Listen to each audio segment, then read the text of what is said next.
blacks hate blacks. It's not just a myth. Why we do not have the same respect for members of our race as we do for some other race, especially the white race. And that we were told, quite to the contrary, that we were from a land of savages, of cannibals. And except by the grace of God and the white man, we would have been a lost people. So we should be on our knees forever praying and thanking God that we were brought, even in slavery, to this land to escape the horrors of Africa. And this was brought in and drilled into us generation after generation. Africa, the second largest continent, is an area of almost 12 million square miles in size. It is comprised of 50 independent countries and populated by over 537 million people who speak over 1,000 languages and dialects. For eons, Africa's wealth has been a magnet that has attracted the entire world. The continent has been plundered for its vast mineral and human resources. Traditional historians have viewed this land as one of primitive savages who slept through the millennia, contributing little to the cultural legacy of mankind. The facts, however, tell a different story. Scholars and scientists now concede that Africa is the birthplace of mankind. Africans were the first builders of civilization. They discovered mathematics, invented writing, developed sciences, engineering, medicine, religion, fine arts, and built the Great Pyramids, an architectural achievement which still baffles modern science. What caused the cradle of the world's oldest and greatest civilizations to crumble, leaving in its wake a people who are exploited, oppressed, and economically underprivileged? In a moment, Africa's downfall.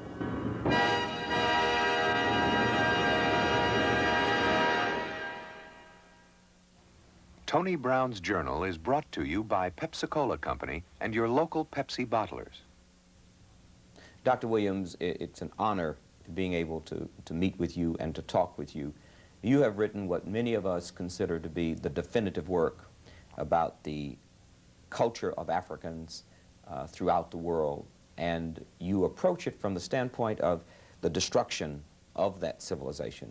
Why did you choose the aspect of destruction rather than some other point of view?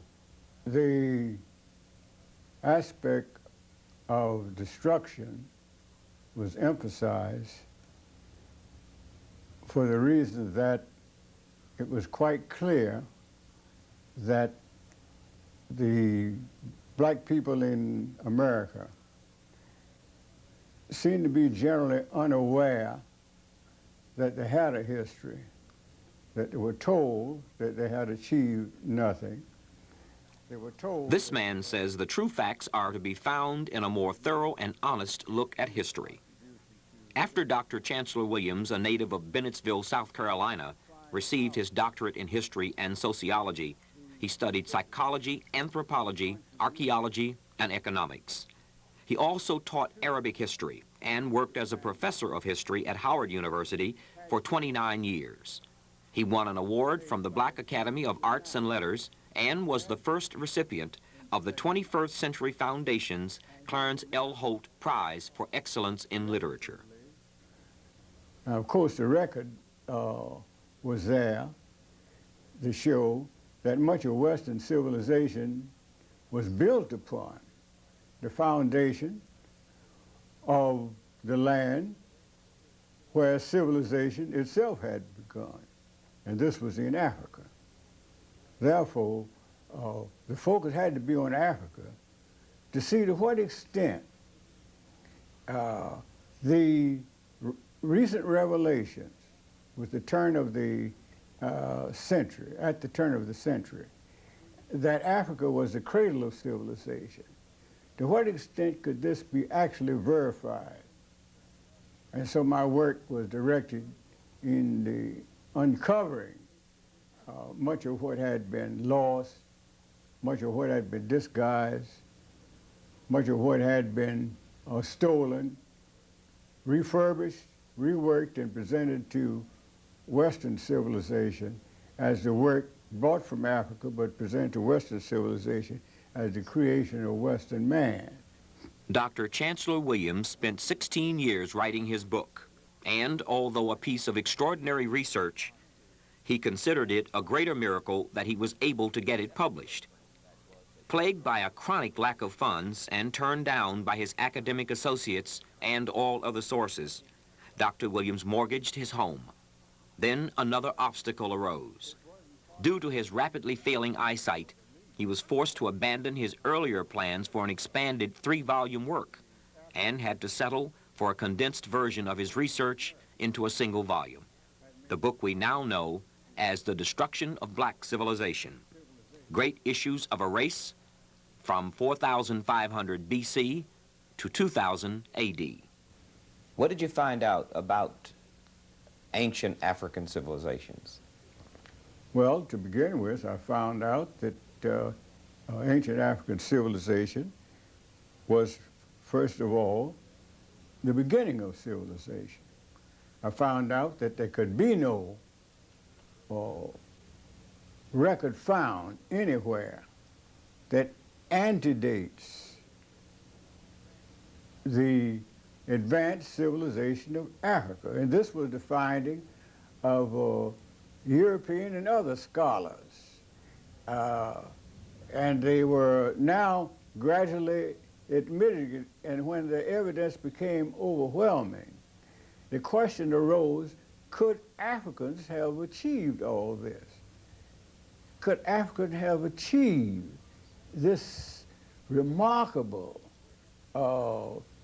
work in architecture that could be traced back for thousands of years before Christ, before Western civilization had even started? Could Africans have done this?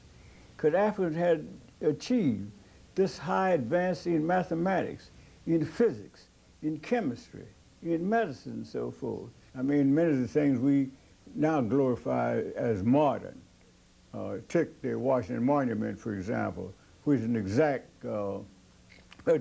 duplication of ancient African architecture, which is well known. And most of the columns we see on these stately columns on buildings, which the Greeks, in studying in Africa, are borrowed from the Africans, remodeled them at Doria, at Corinth, and so forth, gave these columns the name of the cities in which they remodeled them, and gave them a Greek character. They really didn't do much changing. They merely removed the Africa and the acanthus leaf at the column and modified, but otherwise it was substantially the same as Africa. Dr. Williams, were there ever laws and rules that governed the entire continent of Africa? There were laws and rules that governed the entire continent in the same sense that you have the same system of laws and rules that which govern a whole people without the same time having a single government, a single state spreading over a whole continent, the second largest in the world. In other words, I'm saying that while Africa, in contradistinction to being a country, was the second largest continent on earth, and while the African people at one time in history occupied the whole continent, and while they were one people in their general culture, in their general religion, with certain modification, in their general social laws, in their general legal system, right on down the line, in almost every avenue you could find that there was this kinship. The only thing that they fundamentally different, or where they fundamentally differed, was where, of course, when they divided up and formed separate states, or withdrew, or to form separate societies, and developed different languages from the segmentation or separation from what had been a larger language group, so that there's no problem at all in understanding that you had one people occupying the continent without being under one single state. Dr. Williams, based on your research of history, is it accurate that democracy was born in Greece? No, democracy was not born in any one place. The record, as I indicate in this discussion on the chapter dealing with the African Constitution, birth of democracy, meaning birth of democracy in Africa, I made it quite clear that democracy was a system that was natural among the ancient peoples in all stages of development. Even the most primitive societies had their chiefs generally elected, and the chiefs were generally subject to the will of the group. So it was nothing unusual about the head of the society being subject to the will of the tribe, which was one of the early forms of social organization. The family, the clan, the tribe, the nation is the progressive step. So that in Africa, you will find that back from times immemorial, they had their own system of democracy. And it was this same system which could be found in every part of the African continent. The same fundamental laws, the same fundamental custom. No matter whether they were 5,000 miles apart, no matter whether the group had never come across the other group, they had the same system. That's why we know that we were dealing with substantially one people. So that democracy then was so long, so many thousands of years before Greece, that the mention of Greece in connection with where democracy began could only bring smiles to the face of any scholar who has really studied world history. What were some of the specific African cultures, civilizations? These civilizations, I refer to them, of course, generally as the great kingdoms and the great, or the empires that existed all over the continent of Africa. To the south, perhaps the greatest, at least one of the greatest, was the empire of Monomotapa, of which the present Zimbabwe is a part of what was once a much larger empire. And then, of course, those empires of Mali and of Ghana, ancient Ghana, and of Shanghai, and of the Marsi states, and so on. Yet many of these countries had started in a period long before Christ was born.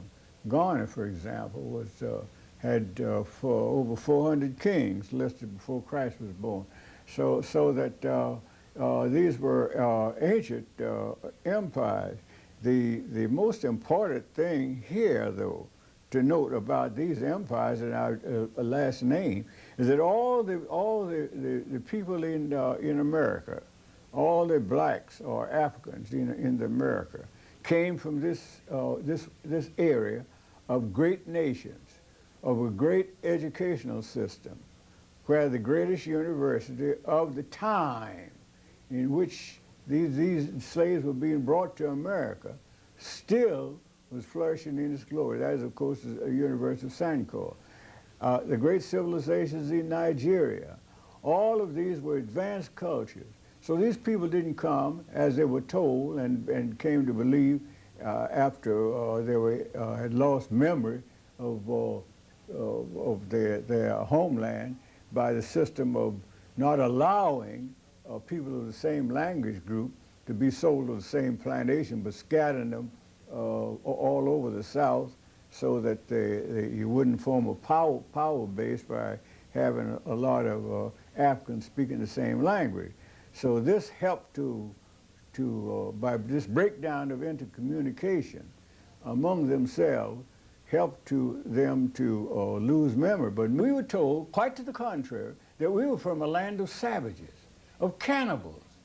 And except by the grace of God and the white man, we would have been a lost people. So we should be on our knees forever praying and thanking God that we were brought, even in slavery, to this land to escape the horrors of Africa. And this was brought in and drilled into us generation after generation, until even today, after we're going through from the kindergarten through graduate school, the majority of blacks today reject the idea of being called an Afro-American. Dr. Williams, if all of the things you say are true, if Africans had such advanced civilizations, hundreds of kings and one African kings in one kingdom before Jesus Christ was born, how did Africans worldwide and Afro-Americans get in the shape they're in? How did these great kingdoms, this great civilization, fall to civilizations that didn't come along until thousands of years after theirs were already established? Well, it wasn't done overnight. Their great empires were built through their industry, through their enterprising, through their industry in so many fields. The whole societies, as I point out in the book, in practically all of them, were organized in lodges. This is where the organization of workers, but they regard themselves as craftsmen. And each working group, whether it's building boats, or whether they were stone masons or brick masons, or whether they were carpenters or whatnot, each craft was organized into a lodge. In fact, the educational system was similarly organized on a basis of 3 levels. And so you had a society that went in for production. The people who were specialized in growing rice or cotton or peppers or what have you did so not as Africans do today. Africans hardly get Africans generally today to go beyond the subsistence level. Just enough for themselves, as though they're scared to produce a surplus for export and to sell to areas which do not produce the same things which they produce, and buy from the other people the things which the other people produce and which they don't have, which is trade, which is progress, which is the basis of wealth worldwide. See what they're talking about, Reaganism and that sort of stuff. There isn't anything new. The Africans were doing that tens of thousands of years ago, a system of life. So they had regular trading posts established in different villages in other countries. They had trading routes that crossed the Sahara into other lands. with merchandise, camels loaded with merchandise of spices, whatever the people produce. They were an industrious people. And they sold, and they would import as well as export. And this is what made them great. I try to emphasize that when you talk about the great African empires, they didn't just become great overnight, just great. No, they became great by doing specific things. They were great people. They were an industrious people. They were builders. They were producers. The whole nation was fired to produce, and they were rewarded for their work. And so they built cities and so forth and so forth. And so this is why you had this great system of nation building becoming so mighty. Now, why did they fall? They fell when this began to decline internally, and when the forces, the external forces, over centuries of effort, finally gained the day. These nations had laws, strict laws, barring foreigners from coming to the interior. Then the same system of gradually settling around the borders, that is foreign traders, and supposed to be traders, but most of them were geographers and others representing the foreign, would establish little trading posts, just ask for permission to establish trading posts on the border. We don't want to come in, we don't come in, we just want to do business with you. We want to sell you what we have, we want to buy some of what you have.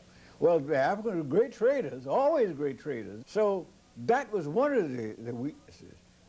They allowed them to settle along the borders, for one thing. The second thing that happened, and this went on, as I point out in the destruction, for several thousand years before the certain countries were finally taken. And when they were taken, like Egypt, look how many times Egypt was taken and retaken. You say blacks gave up Egypt. Are you saying the Egyptians were black? Of course the Egyptians were black. The name comes from the name itself, has an origin in the name of a black king. So that it became, the Egyptians were black until it became otherwise. They're not black today, and they're just like those who occupy the northern part of the Sudan are not black today. They are partly Arab, mostly Arab, and some of them are mixed, the Afro-Arabs, you might call them. You spend quite a bit of time in your book describing the ancient civilization of Ethiopia. What is it you find important about that civilization? Well, the ancient civilization of Ethiopia was the civilization of what we're now talking about when we talk about that whole stretch of land from the Mediterranean to the source of the Nile, which was ancient Ethiopia. So Egypt was nothing but what we call Egypt now, which was Chem, before the name was changed, was nothing but a northern province of the Ethiopian Empire. You have a chapter here, Ethiopia's oldest daughter, Egypt. And I'd like to read you a statement you made and get you to comment on it. You say, the melting pot of the races began around the northern perimeter. The end result was always the same. The blacks were pushed to the bottom of the social, economical, and political ladder whenever and wherever the Asians and their mulatto offsprings gained control. Why is that? Why if with this advanced African civilization, when they interfaced with members of other groups, why did the members of that civilization always end up on the bottom of the ladder? We have always been, as I repeatedly point out, the race of brotherhood seekers. We have been the one who forever have carried on the drive for brotherhood with other people. They have never sought brotherhood with us, never, except for expediency, where they saw an opportunity to play the role of big brother for a while they gain effective control. Now, they're cunning, you see. They study us, and they know this. They have certain basic advantages. They can easily win our confidence, first of all, because Africa, the whole continent of Africa, was known as the land of the religious people.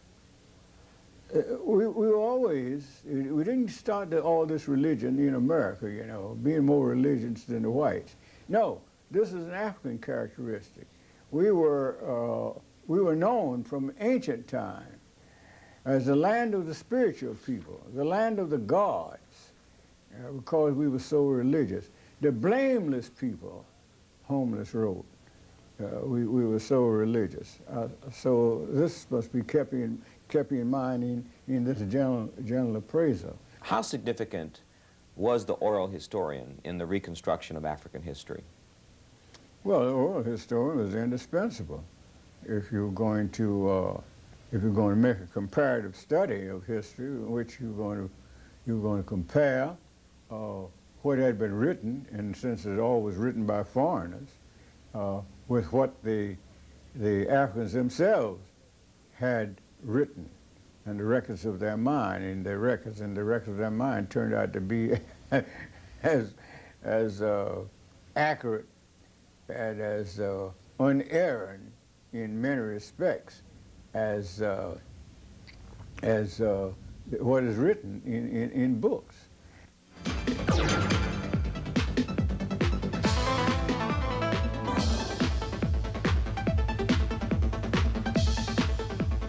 For a transcript, send $2 to Tony Brown Productions, 1501 Broadway, Suite 2014, New York, New York, 10036.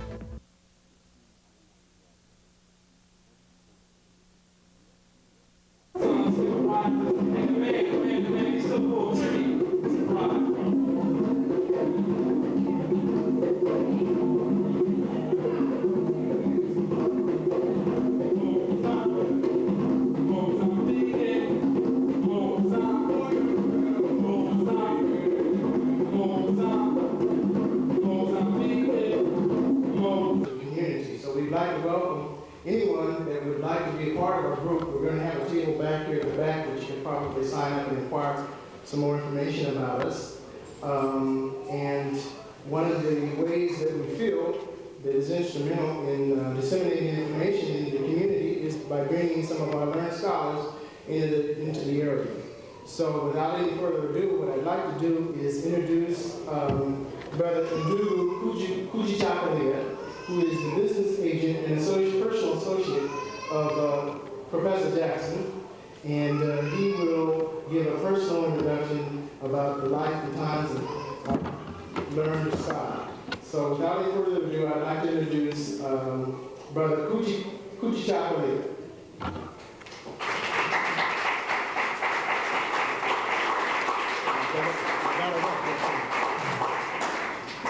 Young as our young brothers and sisters, I'm so overwhelmed to be here. I think I had better get on with the business, so if I'm that overwhelmed, I might fall to the ground, and I don't want to do that.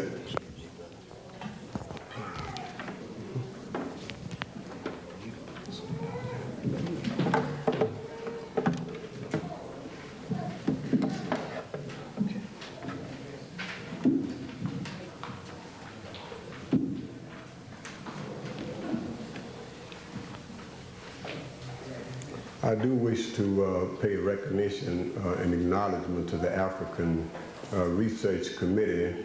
If it were not for them, we would not be here.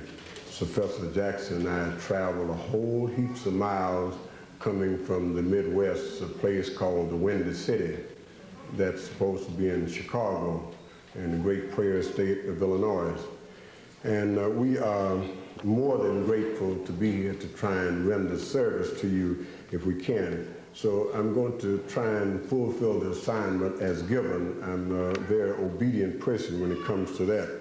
It says a biographical sketch, a background on Professor John G. Jackson. And professor is one who teaches different from a professor. And we are all professors because we profess something. John G. Jackson was born April 1, 1907 in Aiken, South Carolina. During his student days, he did researching and writing articles about Afro-American life. He wrote for Negro World in 1925 and was a regular contributor to The Truth Seeker between 1930 and 1955.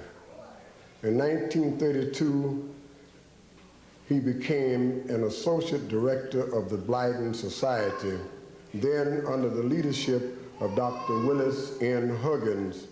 The most talented student to come out of the group was John Henry Clark.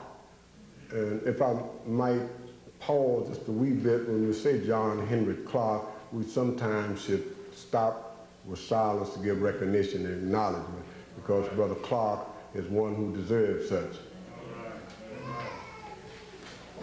In 1934, Brother Jackson co-authored with Dr. Huggins a guide to study of African history, and in 1937, also with Dr. Huggins, Introduction to African Civilizations, which they are in abundance over at the table there in the rear. Professor Jackson has taught and lectured in the Black Studies Department of Newark College of Arts and Sciences, 1971 through 1973. A visiting professor at the City University of New York, 1973 to 1977, and a visiting professor at Northeastern Illinois University from 1977 through 1980. That's located in Chicago, and I heard the brother before me speak about the community university, and in that building we housed something of such activity back some time ago, headed by the late brother Bobby Wright, which many of you know about or heard of. Okay. In addition, he was a regular lecturer in the Ingersoll Forum from 1930 through 1955, and at the Harlem Unitarian Church. His two recent works, Introduction to African Civilization, 1970, and Man, God, and Civilization. Recently, he published, or authored that is, Christianity Before Christ, 1986. And the most recent thing, Black Reconstruction in South Carolina, Hubert Henry Harrison, the Black Socrates, and the Golden Ages of Africa. And the last publication is chapter 2 of a book in which the brother is now going to commence writing on in high gear with great deliberation for the next 6 or 7 months after leaving your fair city of Oakland.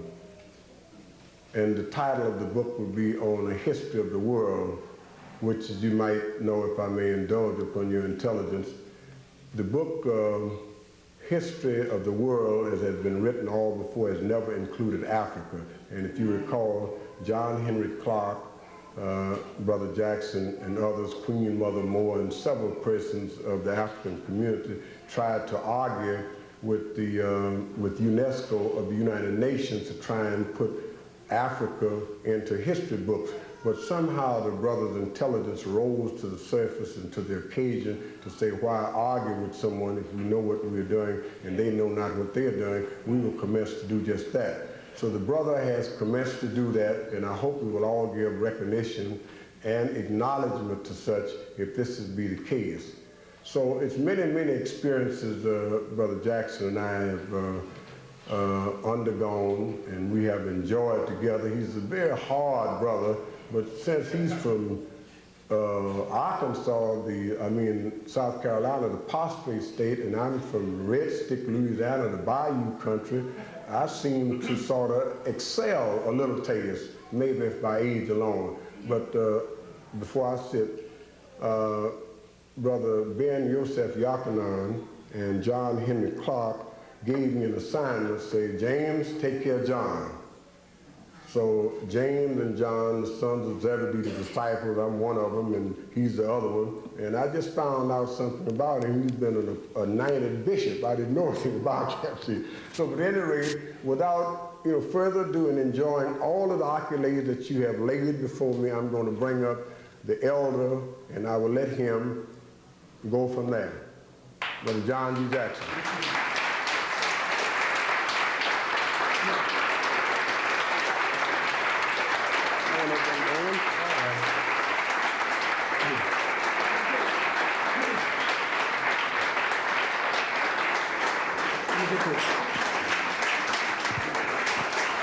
Step over this, will you? Step up. There you go.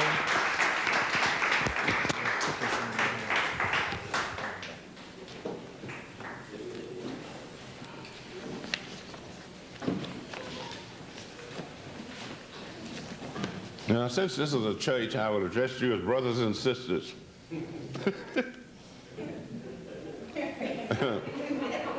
Now, I've got a lot of notes here, but I want to make just a short talk and let you people ask me some questions. I probably won't have answers to most of them, but if I know the answer, I'll give it to you. If I don't, I'll tell you that I don't know. But Cage brought up some of my misconduct in the past. In New York about 50 years ago, I was writing articles for a magazine called The Truth Seeker, and I was lecturing for an organization known as the Ingersoll Forum, named after a great American statesman, Colonel Robert G. Ingersoll. And the editor of The Truth Seeker was also the chairman of the Ingersoll Forum, a man named Charles Smith from Arkansas. So Smith says, Jackson, would you like to be a bishop? I says, don't joke. He says, well, there's a new church out, and I think it's out in Denver, Colorado. The Supreme Pontiff of the Liberal Church of America will appoint anybody a bishop that'll send him in a donation of $1. So I thought the whole thing was a joke. So I handed Charlie Smith $1. I says, okay, send in my application. And lo and behold, I got a document stating that I had been appointed a bishop of the Liberal Church of America and that I could get liquid spirits at half price, travel at reduced fares on railroad trains, and perform marriage ceremonies. Well, I considered the whole thing a joke, and I said to Charlie Smith, where will I be bishop? He says, well, you live in Harlem, you'll be the bishop of Harlem. So, of course, I treated it as a joke, but I lectured at places like the YMCA and the Unitarian Church, and the joke caught on, and the people were introducing me as Bishop Jackson. Now, back in 1938, I wrote a little pamphlet called Christianity Before Christ.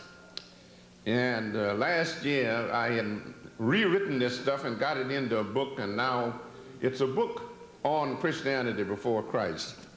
The right title for that book should have been The African Origin of Christianity. But I realized that if I gave it that title, very few people would buy the book, because a sad feature about black people today is that most of them are almost totally illiterate. They can't read anything anymore. Television have robbed them of what little literacy they had.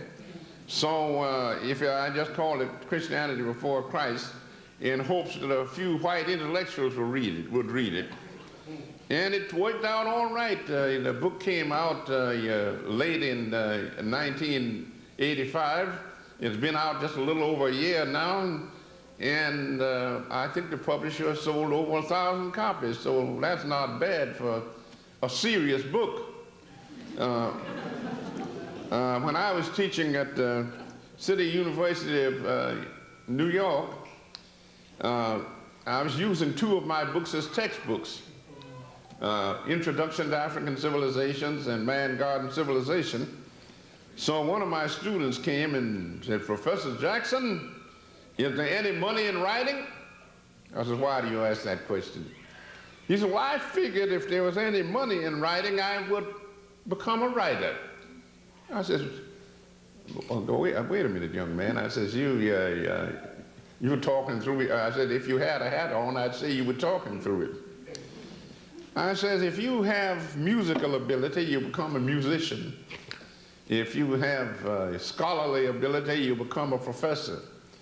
If you have medical ability, you become a doctor. If you have legal ability, you become a lawyer. I says, now if you can write, you can become a writer. I said, but knowing you only slightly, I have an idea that you couldn't write anything that anybody would want to read. So one of the students got up and said, "Why do you take that attitude?"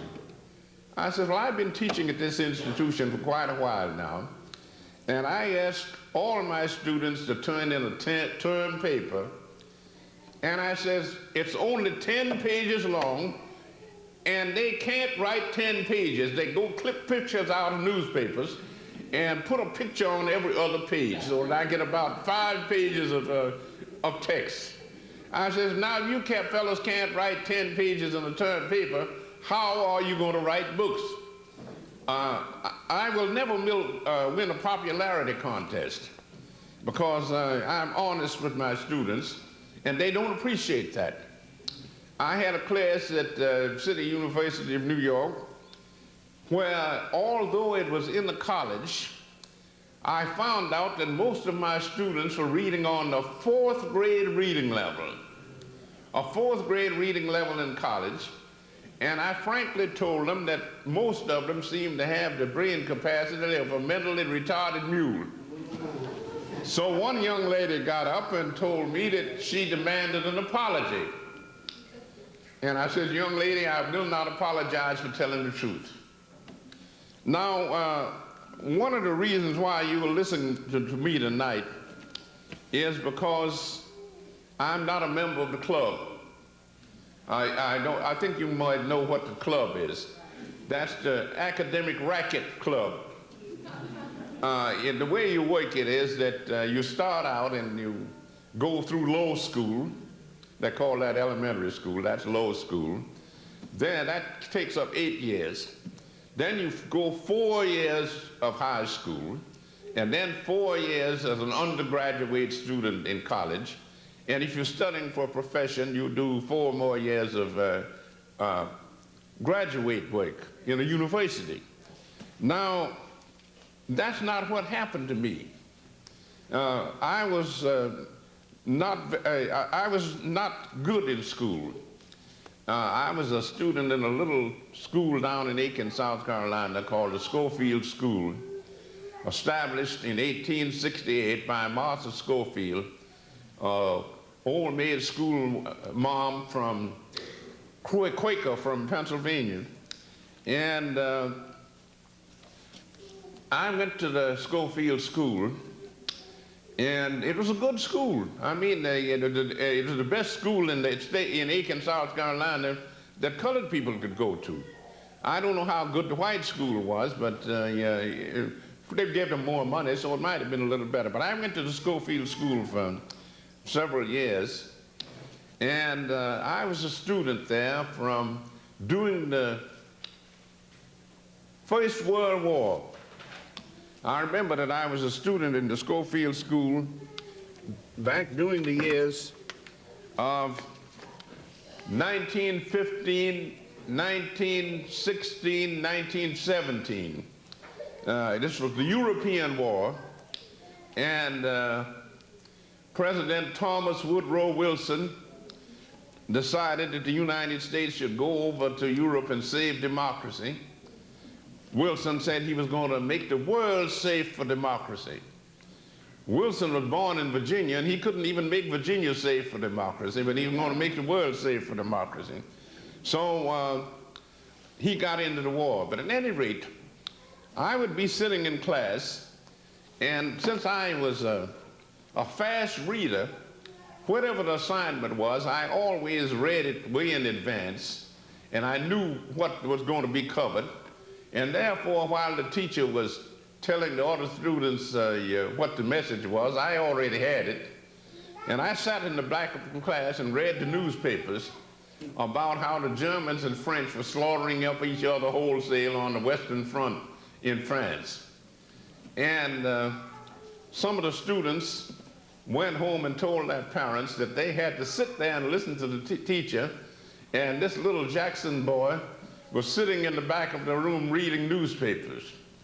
So the teacher went to the principal and told him what the complaint was. So the principal says, Miss So-and-so, does this Jackson boy answer the right, when you ask him a question, does he give you the right answer? She says, yes, he jumps up and gives me the right answer, and then he sits down and started reading the newspaper again. He said, leave him alone. As long as he's getting the lesson, don't bother him.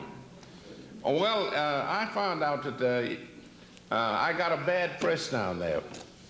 I got up to the 7th grade, and my scholastic record was so good until the principal of the school came and said, Johnny, you're such a good scholar until we are going to skip you over the 7th grade and put you into the 8th grade. And I thanked him. A few days later, he comes in and he says, the parents of the children who are not being promoted over the 7th grade and the 8th grade have staged a protest. And they say that if we shove you over the 7th grade into the 8th, they're going to pull all their students out of the school. So we'll have to insist on you going through the 7th grade. So I went through the 7th grade and then went into the school and handed in my resignation. I said I should have been finishing the 8th grade, but you wouldn't let me do it, so I quit. So but then I went to my father. He says, well, now that I have dropped out at the end of the 7th grade, where do I go now? My father says, we're going over to Augusta, Georgia. There's a lady over there who's a great educator, Miss Lucy Laney, the Haynes Institute. Says you got through the 7th grade, and I'm going to go over there and tell Miss Laney to put you in her high school. So I went to Augusta and put in 1 year at the Haynes Institute High School. And then I finished up the 1st year. And my mother told me, she says, boy, I don't think you're going to get a good education down here. I'm going to take you up to New York so that you can go to a good high school in New York and get yourself a good education. So my mother and myself came up to New York in 1922, and I got a job down in the Wall Street district. It didn't bring me any more money. I mean, everybody else in Wall Street was getting rich except me. But it was down in that section. So I would go to Stuyvesant High School in the morning. That's one of the best high schools in the whole country. I got an education at Stuyvesant High School between 1922 and 26 that's better than you can get in the average college today, because they had high standards back in those days. Now you can go through low school, high school, college, and university, get a PhD after your name and still be an idiot. In those days you couldn't do it. Now, I've been asked to, now I haven't finished the story yet. I graduated from high school. Then I got a job working as a red cap. Some of you people probably don't know what a red cap is because we don't have many railroads around today. But red caps were people who dressed up in a uniform with a red cap, and they would carry bags to and from trains in railroad stations and try to live off the tips that the people give them. There's no salary to the job. You put on a uniform and work 10 hours a day and hope that you would make enough money to pay your rent and grocery bill. So I put in 10 hours a day red capping, and then attended night classes at the City College of New York. And I was so sleepy when I went to classes until I slept through all the lectures. And they managed to stand my society for 4 years. And then they told me that since I missed all the lectures and was giving all the wrong answers on the examination paper, that if I didn't improve, they were going to boot me out of the school. Well, I couldn't improve, so I dropped out. So then I decided that since I couldn't stay in college, that I had to have an education, and I knew the right people. I knew a man named Mr. Arthur A. Schomburg, who was the curator of the Schomburg Library in New York. You all heard about that. And I would be sitting in there at the big round table and educating myself through the 10,000 books in the Schomburg collection. And whenever I got stuck, Mr. Schomburg would come over and give me a helping hand. And sometimes as we sat there, J.A. Rogers would come in. You all know about J.A. Rogers. Rogers would come in and sit next to me, so I had teachers like Arthur A. Schomburg, J.A. Rogers, and Dr. Hubert Henry Harrison, who is a black scholar that you probably never heard of. And the only reason you never heard of him was because he was black. If you were a white man, they'd have monuments built to him all over the country. Now, here's what I'm leading up to. When I was a boy down in Aiken, South Carolina, at Sunday school, I was taught that God created the white man as the superior race. And he, after the flood, when Noah was celebrating the end of this great deluge, he got drunk and took off all of his clothes and was doing the striptease. And one of his sons, named Ham, thought that this was really funny, and he started laughing. And God looked down from heaven and said, I will not tolerate this disrespect for parents. So he turned Ham black and shipped him off to Africa, and he doomed Ham and all of his descendants to be hewers of wood and drawers of water for their more fortunate brothers. In other words, Africa was of no importance in world history because it was settled by an accursed race. And I got this story in church. When I went to school, I got the same story. And then I would go to church and the preacher would get up and ask us to sing a hymn, "Oh Lord, bleach us out whiter than snow that we may enter into the kingdom of heaven." And then I say to myself, I don't think I'm going to make it. Then they had him another one. You can have all the world, but just give me Jesus. And I began to have the idea that there was something wrong with this. I couldn't imagine that everybody else had a history, but only the African people didn't have one. And then I began to study the theory of evolution. And the Bible, the way the Bible has been corrupted by white folks, you get the idea that the human race started out being white, and that the superior type of human being is a white man, and the yellow people and the brown people and the red people, they are a little bit lower, but the black man is the low man on the totem pole. He's the nobody. So I said to myself, I know there's something wrong with this. So I got up to Harlem and heard Dr. Harrison lecture and heard J.A. Rogers give lectures, and I went and studied with Schomburg, and they began to tell me what to read and what to study. And then I found out that the first human beings were not white folks, they were black people, because the human race started in Africa millions of years ago. And these black people were the first members of the human race, and some of them wandered into Europe and got bleached out white, and some of them wandered into Asia and got bleached out yellow, and some of them wandered into America and got bleached out red. But the original man was the black man. And then I found out another thing, that in these these people wrote their own histories, and the Christians say that God is an oversized man. Their image of God is a big man. These ancient people in Africa said that the first God was a woman. They said because in the process of evolution, the female sex is the primary sex, and it comes first. So the woman must have become before the man.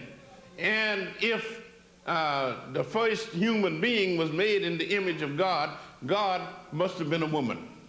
And there's a book out now by an author named Merlin Stone, When God Was a Woman. Now, I began to study, and I found out that you go back and study the ancient history of Egypt, and especially the religion of ancient Egypt, and they had a Bible. I have a good English translation of it in 3 volumes in one, called the Theban Recension of the Book of the Dead. And in this, you take this Egyptian Bible and compare it with the King James Bible, which is popular among the Protestant denominations in the United States. And you study the Egyptian Bible and you study the Christian Bible. The Egyptian Bible goes back 10,000 years. The King James Bible only goes back about 300 years. The King James, I think it was about 1619. And then you study these 2 books and compare them, and you find out that the Christians took the whole Christian Bible, the Old Testament and the New Testament, out of the Egyptian Book of the Dead. So that if you want to go to the source, don't go to King James. Go to ancient Egypt, and you've got a Bible that's 10,000 years older than anything that these Christians have. Now,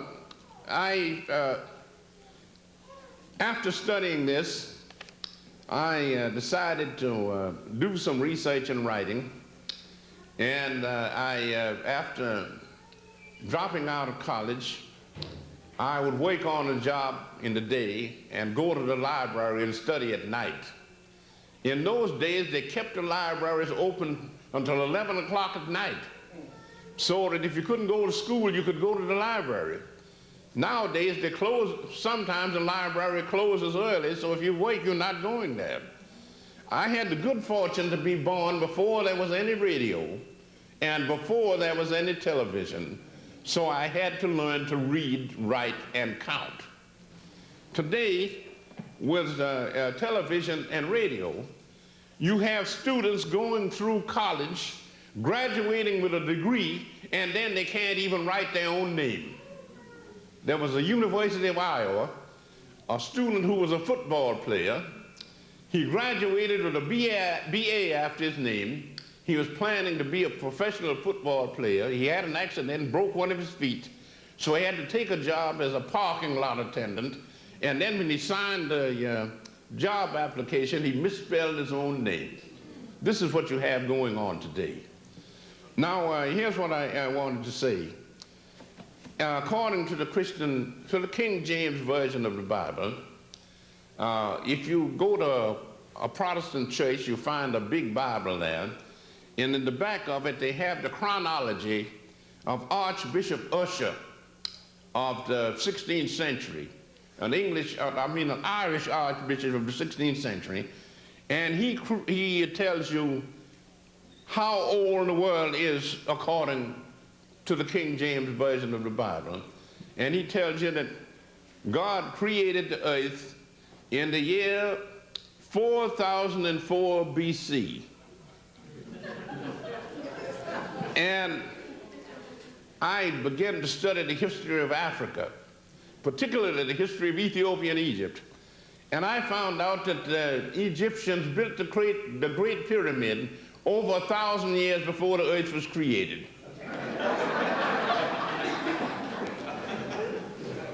And then I ran across another biblical scholar, the Vice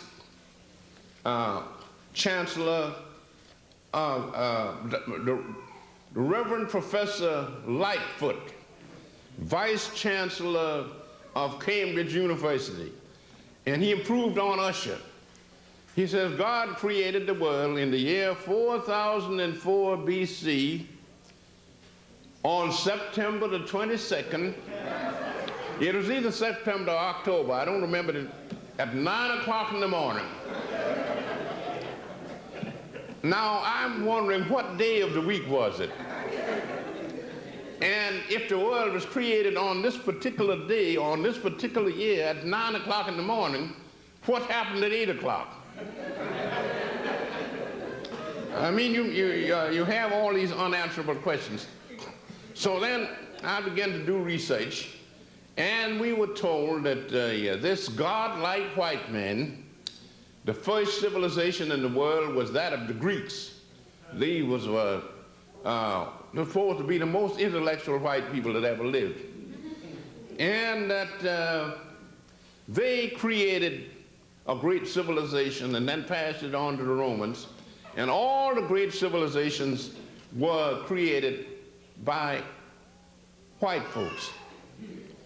Back in 1934, an English historian named Arnold J. Toynbee wrote a study in history, a history of the world in 12 volumes. Don't try, if you find the book in the library, don't try to read it, because one of the hardest books to read is Karl Marx's Capital, and he was an even worse writer than Marx was. That's a record. Toynbee says there have been 21 civilizations in the world.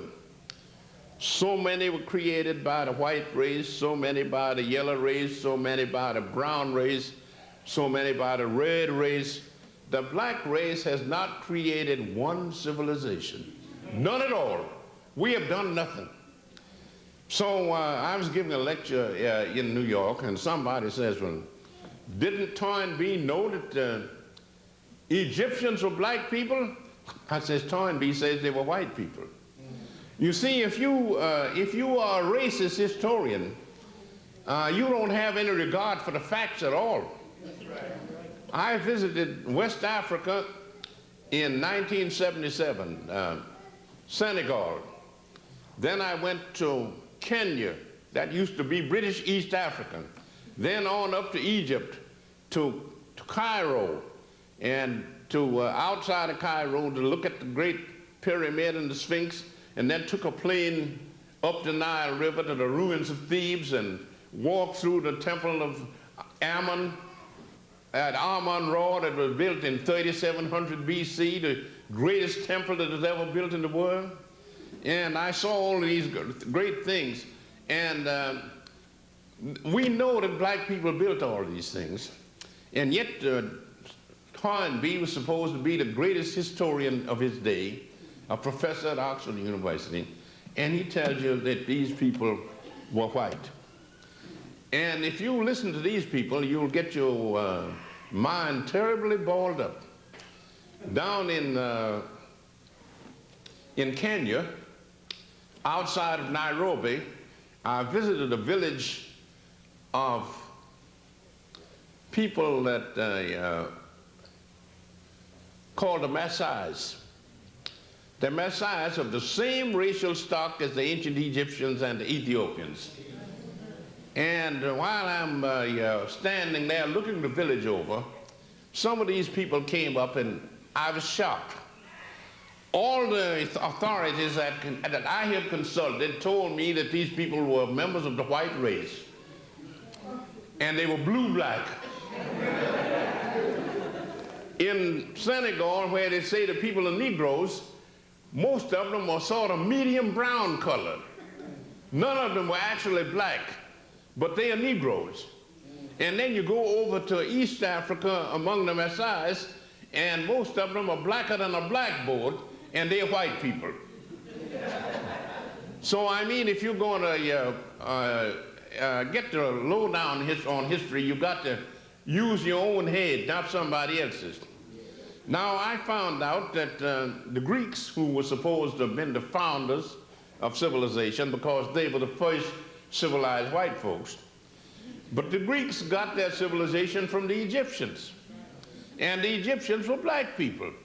And the Greeks passed their civilization on to the Romans, and the Romans were a very stupid, dumb bunch of people for the most part. They couldn't retain it, they lost it.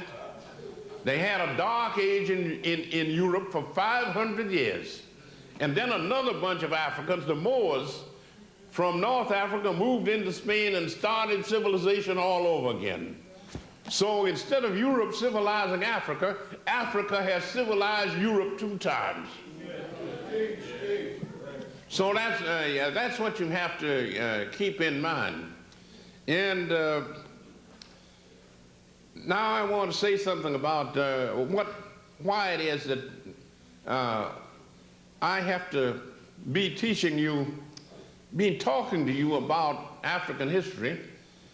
The reason I'm talking to you about it is because it's not in the textbooks. And it's not in the textbooks because we don't write textbooks. We have other people write the textbooks and they put that propaganda in there, and we are supposed to swallow it.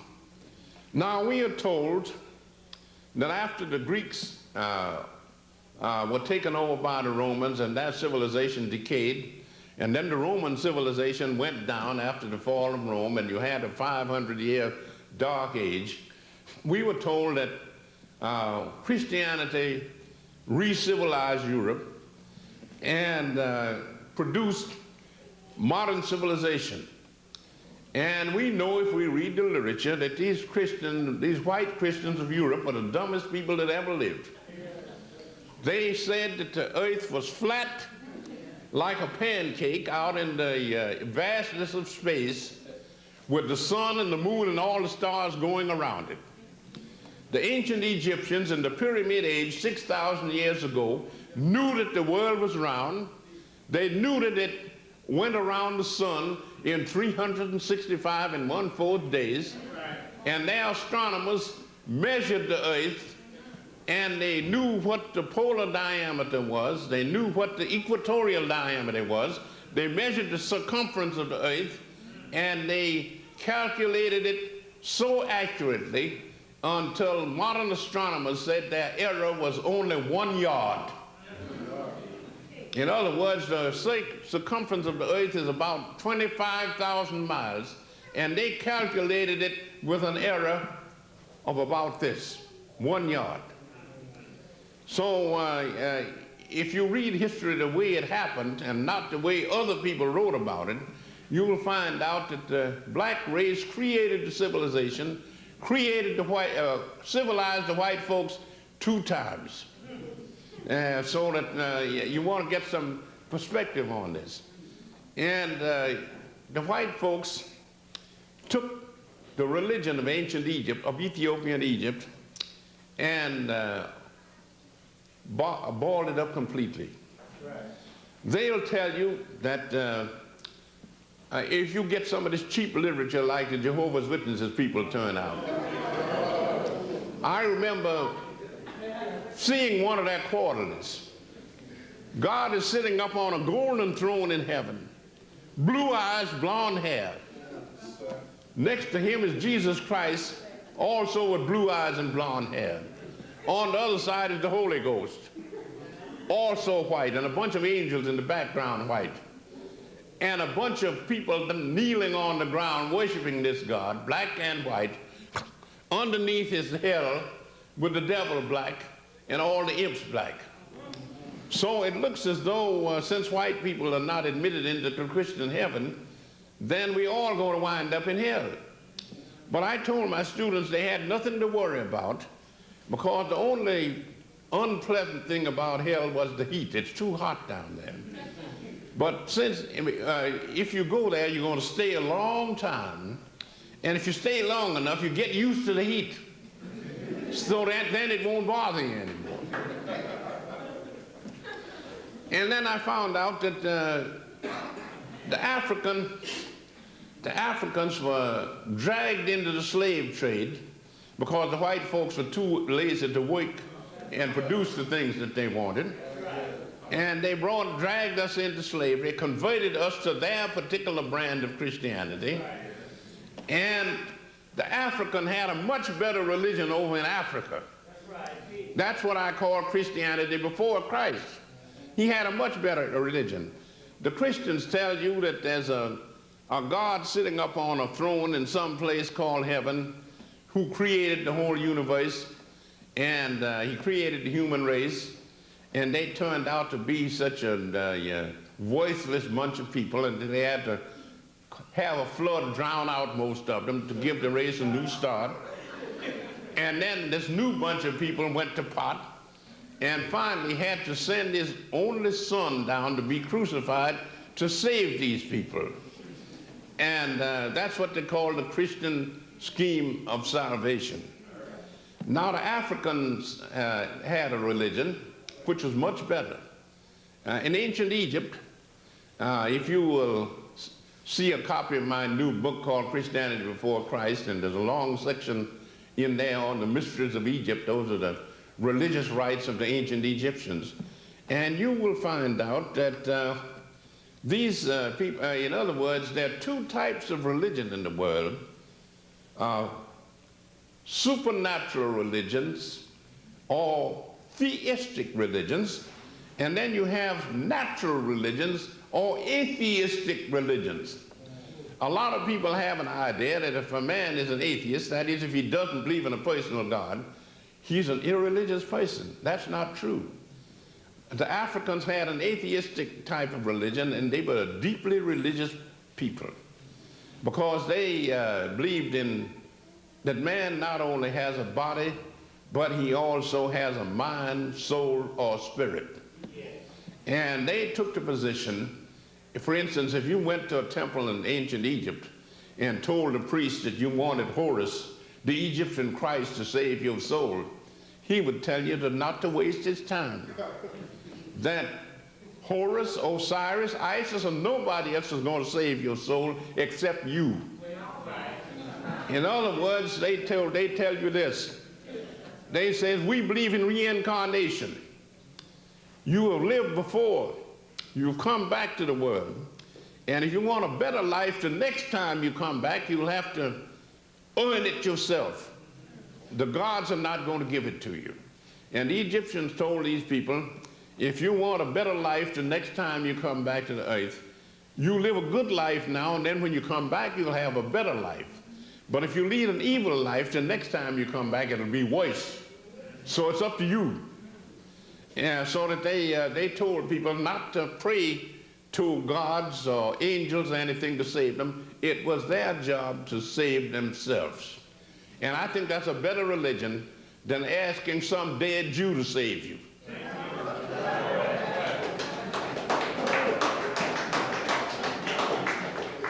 Now, these people, they believed in spiritualism and they believed in theosophy. And the whole world, all the religions of the world can be traced back to this African source. And Christians say their religion is true, but paganism is false. And as I've told some preachers, Christianity was stolen from the pagans. So if paganism is false, so is Christianity.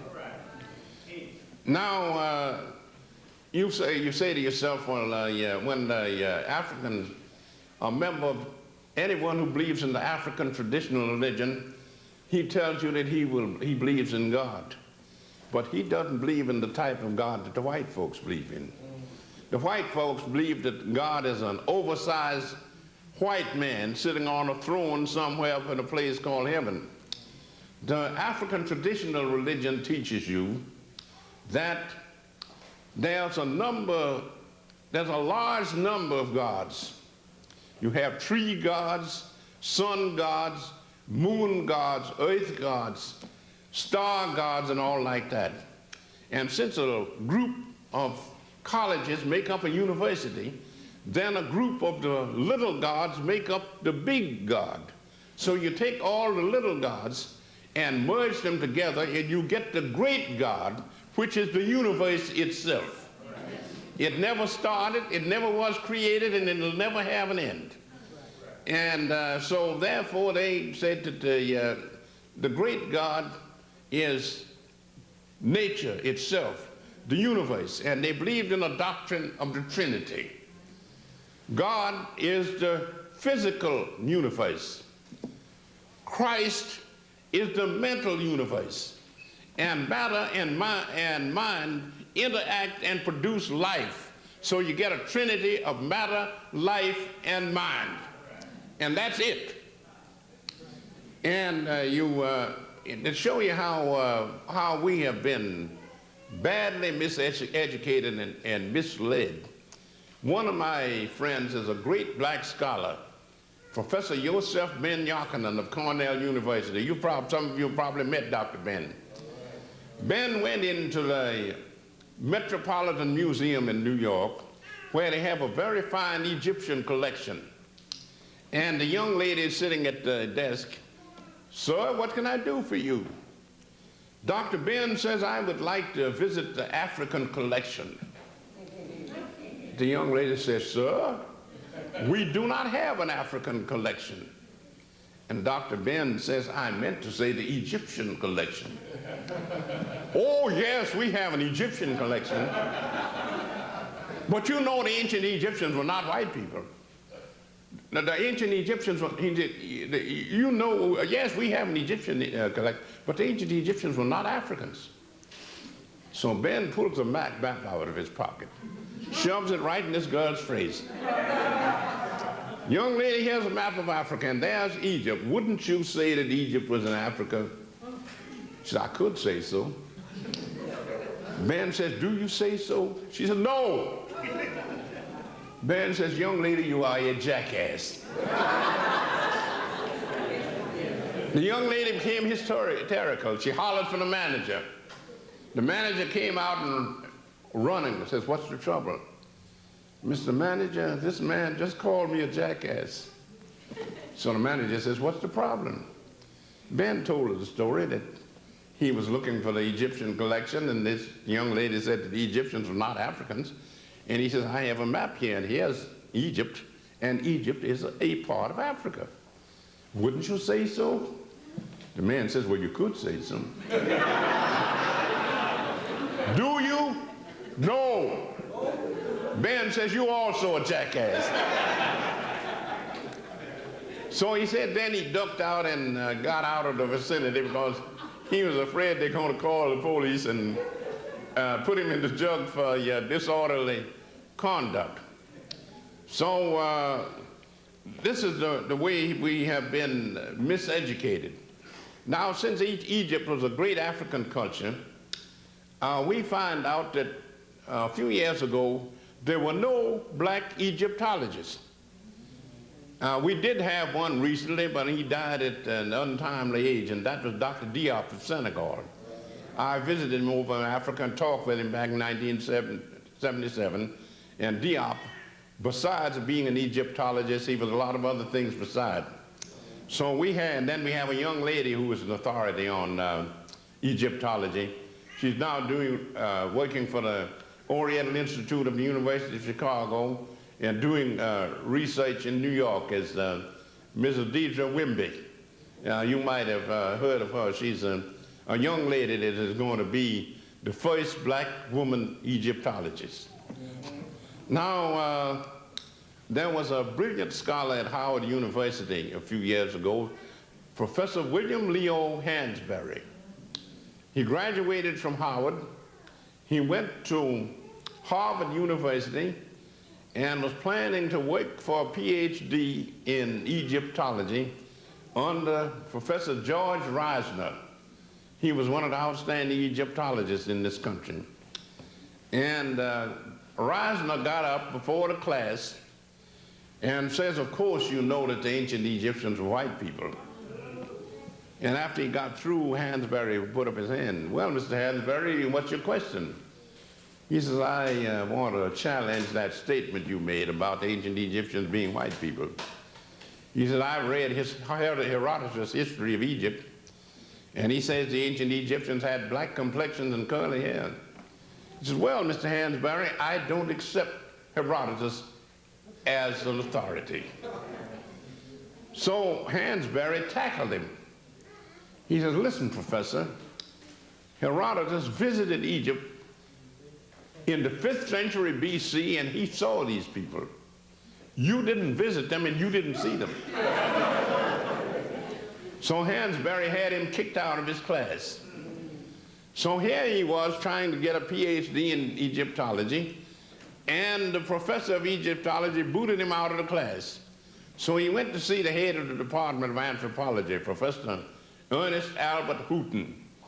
And he says, Professor Houghton, what shall I do now? He says, well, Mr. Hansberry, he said, if Reisner won't give you a PhD, you're not going to get it in this country. He said, I think you should go over to England and try to sign up in either Oxford or Cambridge. And he gave him some references. And he went over there and he told him that he wanted to get a PhD in Egyptology. And the people in England were more honest. At both Cambridge and Oxford, they told him that they did not want any black Egyptologists, so they weren't going to give him a degree. So Hansberry had to come back to the United States and get a job as a professor of history at Howard University. And then when he retired, he went to Nigeria and was given a position as the director of the Hansberry Institute of African Studies, or some such title as that. And he was running a school of African history in Africa, and he was writing a 4-volume history of Africa. After finishing 2 volumes, he died, and the publishers couldn't find anybody else to finish the other 2 volumes, so they buried it. This is probably the greatest history of Africa that's ever been written, and the publishers have decided not to publish it. So we are being crossed up at every turn. And you find out that to show you what a vicious breed of people these racists are, in my book, Man, God, and Civilization, I quote a psychologist from the University of Chicago. This was back around 1909, a man named Professor R.M. Cattell. And in this book, he said that the whole Negro race should be painlessly exterminated because they were a menace to humanity. Fortunately, people didn't buy his argument. They didn't round up all the black people and have them exterminated for the benefit of humanity. But the way the world is going now, if we can't retake our fame, as Dr. Edward Wilmot Blyden said, if we can't, we were once on top, if we can't get on top again, they probably will exterminate us. And people tell me, well, how are we going to do it? Well, I'm a retired member of a union in New York City, District 65, UAW, AFL-CIO, and we say that if you have a problem, you have to solve it. Nobody else is going to do it for you. And our union, if we had a problem, we solved it. We went out on a strike and we were walking the picket line for weeks, and it looked as though we were going to lose. But we kept plugging along. We finally won the strike, and there was a victory celebration. Our union had 50,000 members. And one of the members got up and said to the president, why did we win this strike? We had everything against us, and yet we won. How did it come about? And the president says, we won because we couldn't afford to lose. So that's our position now. If we want to survive, we can't afford to lose. And it's going to be up to us to see to it that we do survive. About 50 years ago, they had a professor of philosophy at the University of Chicago, Professor Thomas V. Smith. and he had a class in Philosophy 1. And when he got a bunch of students together and gave the first lecture, he says, "My dear students, before giving my first lecture, I want to tell you a little story because I think it'll help you out." He says, "An old maid went to bed one night, went to sleep, and she dreamt that in the middle of the night she woke up and there was a handsome young man standing by her bed. And she looked up and she says, 'Young man, what are you going to do to me?' And the young man bowed politely and says, 'Lady, that is up to you. This is your dream.'"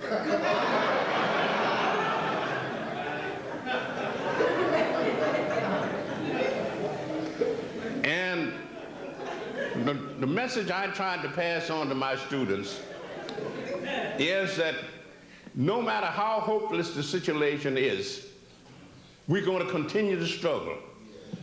You might lose, but if you don't struggle, you're certainly not going to win. So that's the only thing to do. And in the Union, I found out how it was that people won. To show you how this Union worked. There was an Orthodox Jew who owned a big company in New York, and the Union couldn't come to an agreement with him. They put picket lines around his plant, and he hired a bunch of gangsters to intimidate the Union. One of the gangsters grabbed one of our members as he was going to join the picket line and stuck a knife in his back. The knife went right through his back into his heart and killed him almost instantly. The Union president called a meeting of the members, and he said, "We don't know what hand wielded the knife that killed our brother, but we do know the man that hired the man that wielded the knife. He has killed one of our brothers. We are going to kill him." So they got up, and one of the Union members said, "Mr. President, how are we going to do it? It's, you go out and kill a man, and you get convicted for murder." He says, "We're going to kill him so that nobody can convict us." So they said, "Well, how do we do it?" They says, "Well, Mr. So-and-so, who hired the murderer that killed our brother, he is a member of a certain synagogue here. He says that when the synagogue services come along on the Jewish Sabbath, we're going to picket pickets in front of the place and says, 'Rabbi, you have a murderer in your temple.' Well, the rabbi comes out and finds that his temple is being picketed. And he asked them, 'Who is the murderer?' They told him. The man sitting in his congregation, he says, 'Don't come back into this thing and settle it.' He says, 'I don't want a murderer in my congregation and picket lines around my synagogue.'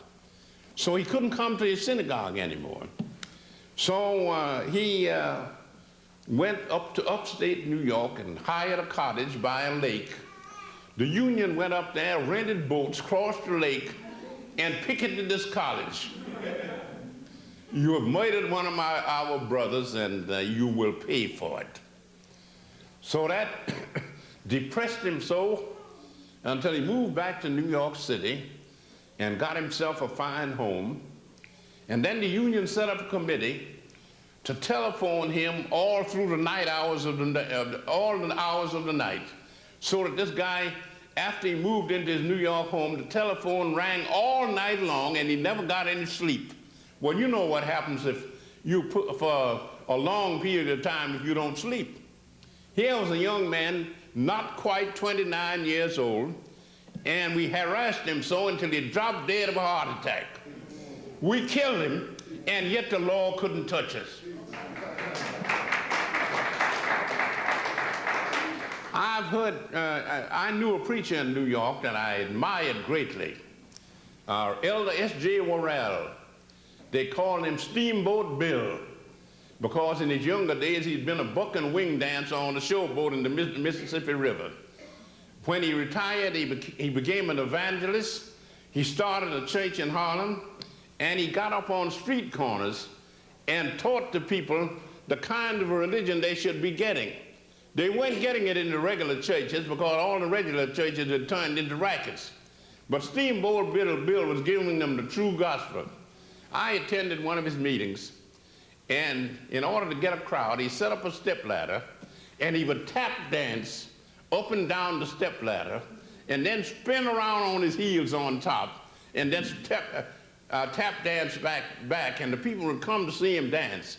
And then after he got through, he would preach his sermon. So Steamboat Bill would say, brothers and sisters, he says, the other preachers around here are trying to sell you pie in the sky. He says, that's not my program. I'm trying to get you a better lifestyle in this world. He says, and we'll deal with the next world when we come to it. He says, now, you've been badly misinformed. He says, I know a man that lives in an apartment right across the street, and he's afraid to come outside. He owes everybody. 6 o'clock in the morning, somebody taps on the door, and he's afraid to answer, but a card comes under the door. He owns a second-hand car, and the automobile man wants to go know when he's going to get the next installment. A few minutes more to the tap on the door. He owes somebody else for a radio set that he's bought on the installment plan. And this keeps on until about 9 o'clock. There's a loud bang on the door. And he's afraid somebody's going to knock the door down. So he says, who is it? And the voice comes back, it's the Lord. And the man says, what Lord? The landlord.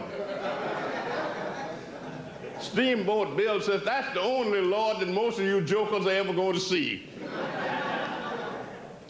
So, just about this time, the meeting got livened up. A drunk came by. Here was a brother that had not one drink too many, he'd had a lot of drinks too many. And he's staggering around. He stops in front of Steamboat Bill's meeting, and he shook his fist at him. Oh, nigga, shut up. You don't know what you're talking about. Steamboat Bill says, listen, young man, if you want to stand here and listen to my discourse, you're welcome. But I do not permit you to disrupt my meeting. So the young man shook his fist again. Oh, nigga, shut up. You don't know what you're talking about. Steamboat says, listen, young man, according to the Bible, Jesus Christ says that you slap me on one cheek, I'm supposed to let you slap me on the other. Well, I want you to know one thing. I ain't Jesus Christ. If you slap me on one side of my face, I'm coming down and bust hell out of you. So, unfortunately, Steamboat Bill died a year later. If it hadn't been for that, I was going to join his church. Because here was a man that not only had a church, but a depression was on, and he opened up a free lunch kitchen in his church, and the unemployed people could come around there and get free sandwiches, free coffee, free cake and all like that, and he went around and raised the money to finance this program. And he told the people, he says, it doesn't do me any good to save your soul if your body is hungry, so I've got to feed you first. Now, all of that leads up to this, that if we are going to save ourselves, we're not going to have a lily white God and a Jim Crow Jesus save us. We've got to do the job ourselves. And this idea of being submissive and meek and all like that is not going to get us anywhere. We can defend ourselves if we do it intelligently. You don't go out and attack a Sherman tank if all you had was a BB gun or a slingshot. There's another way you have to do it. When I was at Grand Central Station at a Red Cap, I met a young man there who had been working on the job a number of years, and he had a special problem. He was sent down to the lower level of Grand Central Station, which is on 42nd Street in New York, and the vice president came in from the suburbs, and this red cap was detailed to carry his bags out to the street. And every time he went down there, the man insulted him. You know, stuff like, boy, pick up my bag, nigga, get a move on, or something like that. And the young man knew if he gave him an argument, being the vice president of the railroad, he'd lose his job. He couldn't afford to lose his job. But he was determined that he was going to punish this man. So one day he went down to get the suitcase of the vice president, and he was the only person on the train. There was the entire lower level of Grand Central Station, and the vice president and the red cap, and nobody else in the vicinity. So this young man hauled off and hit this man in the jaw and broke his jaw. Knocked him completely unconscious and laying on the platform bleeding. Somebody later on come and found him, called an ambulance, they put him on a stretcher and carried him, I have water here.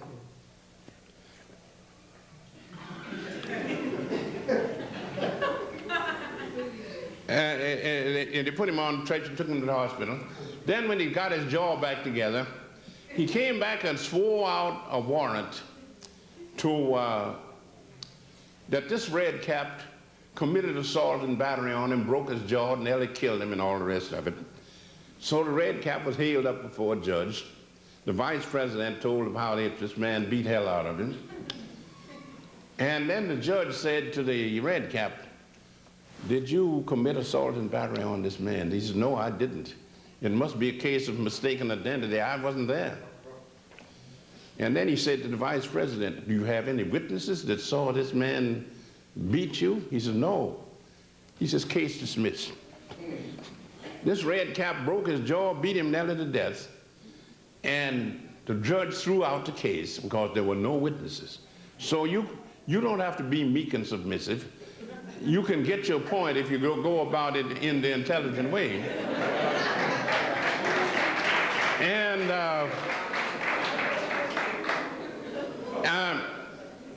after that, the vice president was very nice to the red cap.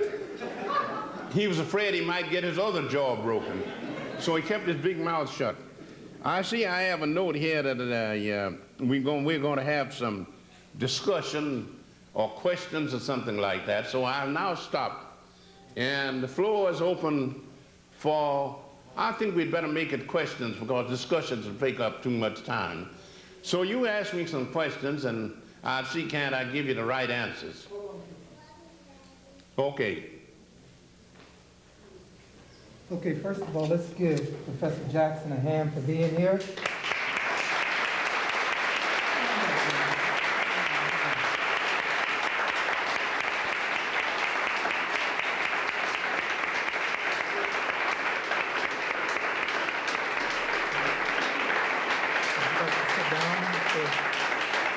No, I stand. It's all right.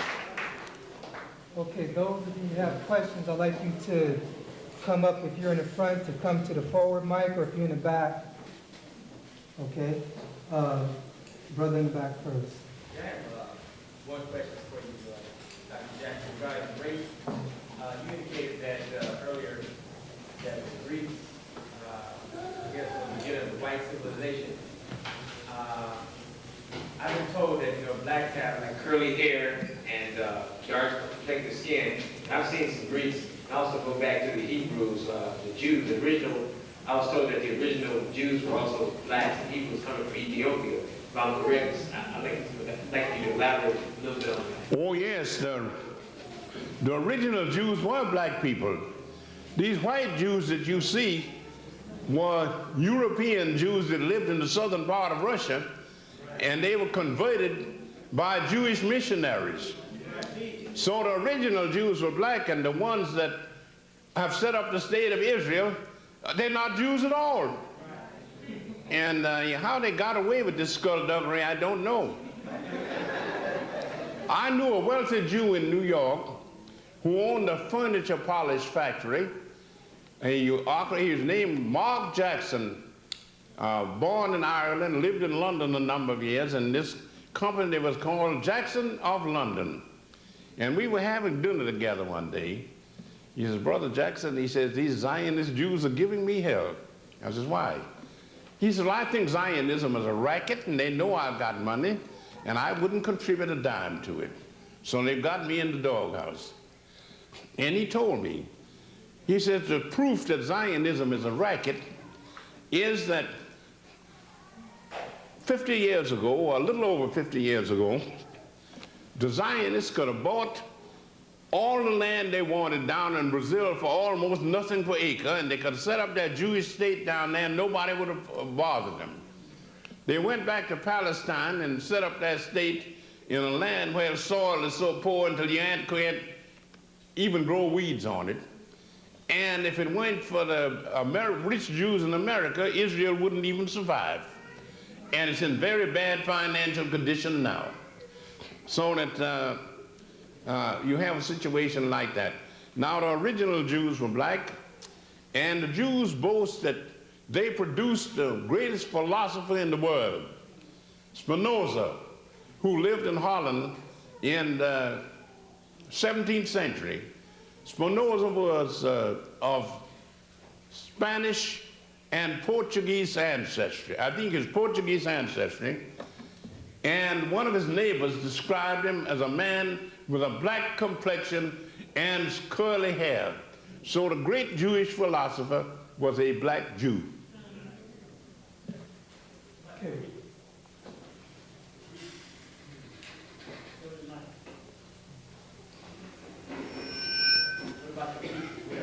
What? What about the Greeks? The early Greeks, the ancient. Oh, they had a strong mixture of African blood. Everybody did, because since the human race came from Africa, according to law in this country, if you have just a small amount of African blood, that makes you a Negro. Well, if you take that literally, then even Reagan is a Negro, because if you trace his ancestry back far enough, you go to Africa. So even Reagan has African blood.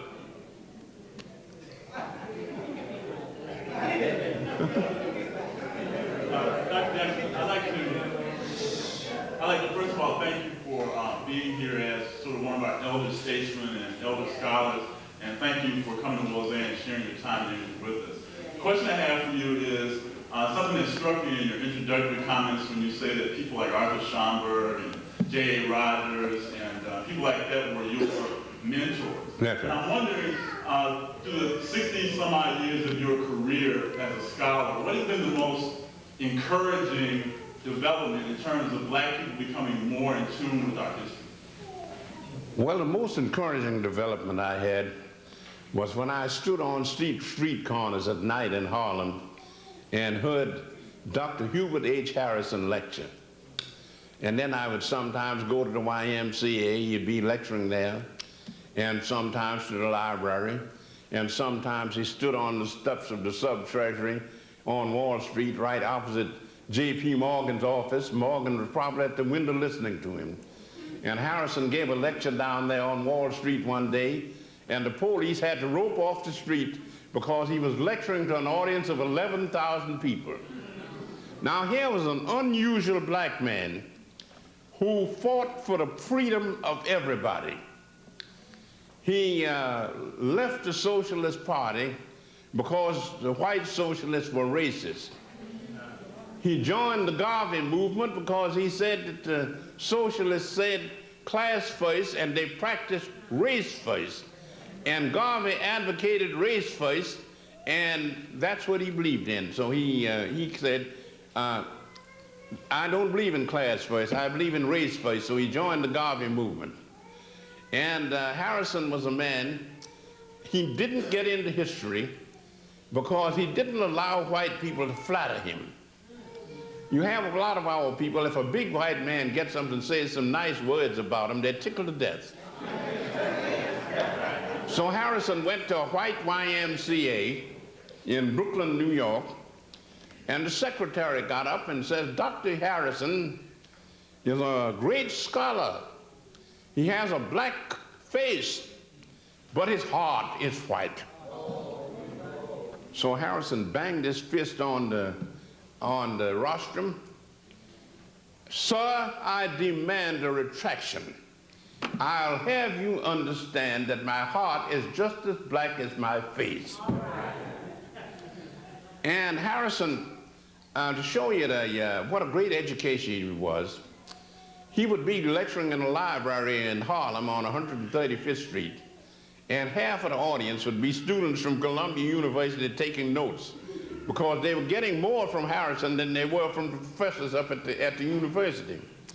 So Harrison gave a lecture, I think it was at a library, either the library or the YMCA one night. I wasn't there, but some of the people who heard the thing told me the story.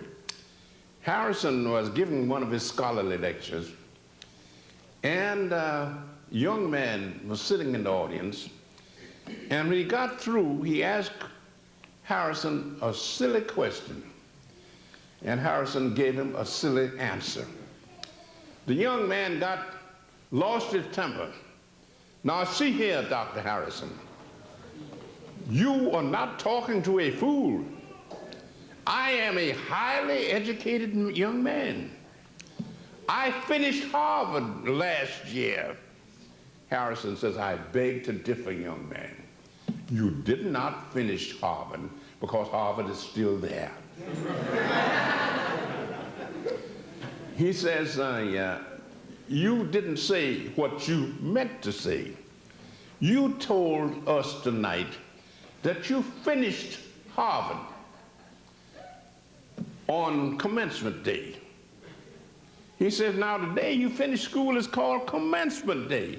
Are you trying to tell us that you finished on commencement day? Well, of course, the young man blew his top and walked out of the meeting. He wasn't going to stand for that sort of thing.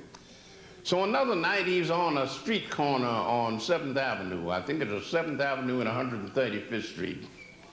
And a young white man walked into the meeting.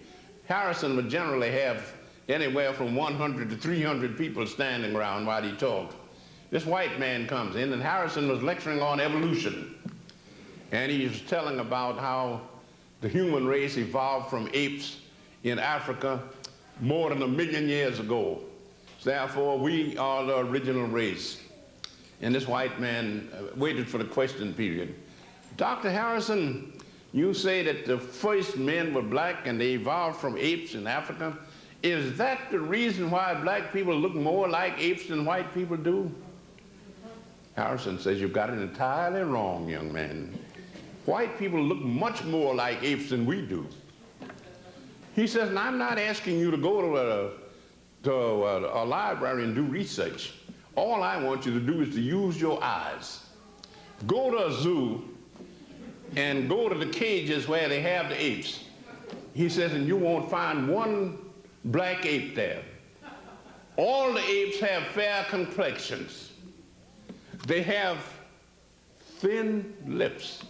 They have Anglo-Saxon noses, and they have straight hair. So if you want to get somebody that looks like an ape, get a white man.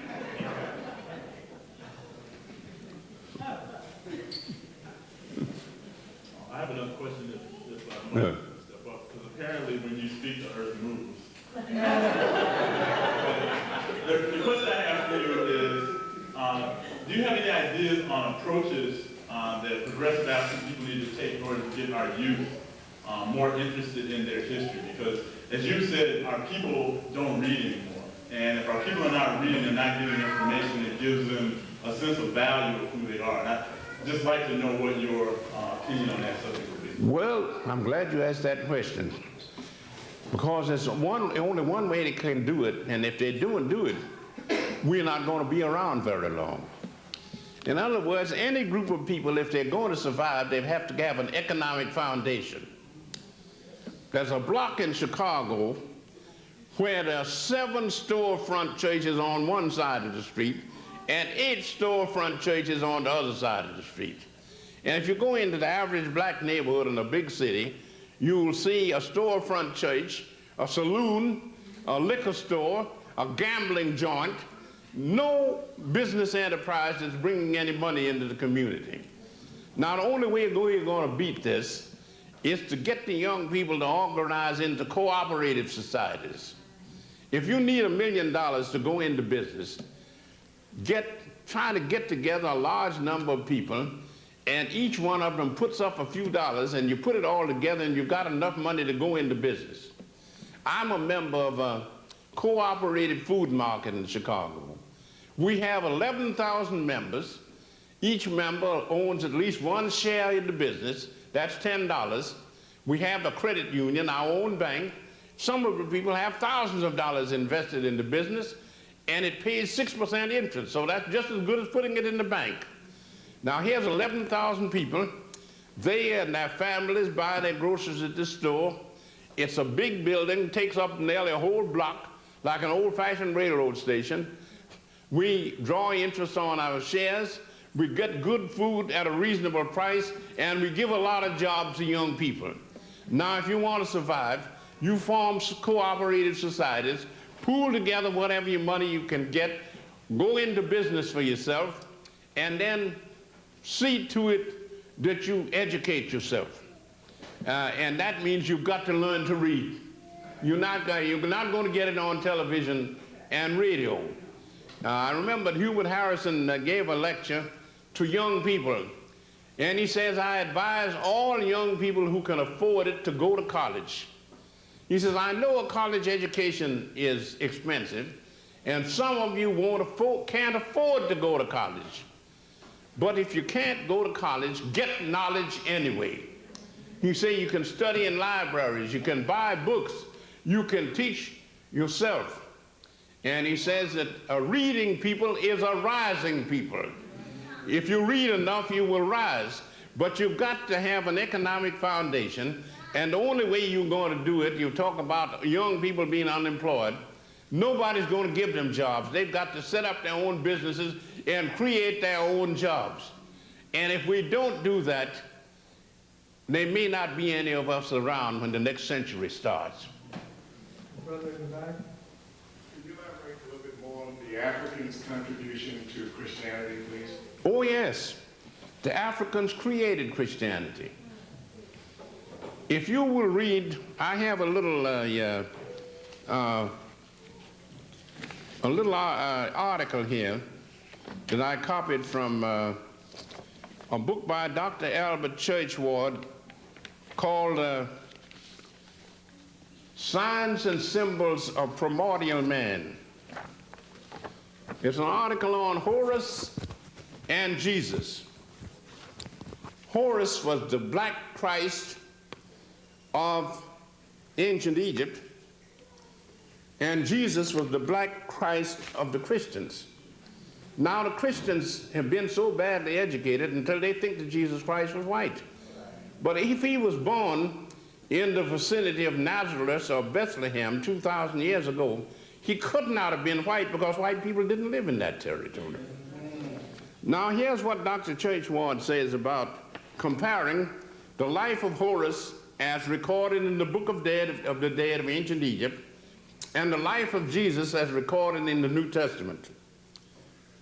Horus had two mothers, Isis the virgin who conceived him, and Nephthys who nursed him. He was brought forth singly as one of 5 brothers. Jesus had two mothers, Mary the virgin who conceived him, and Mary the wife of Cleophas, who brought him forth as one of her children. He was brought forth singly as one of 5 brethren. Horus was the son of Seb, his father on earth. Jesus was the son of Joseph, his father on earth. Horus was with his mother the virgin until 12 years old, when he was transformed into the beloved Son of God as the only begotten of the Father in heaven.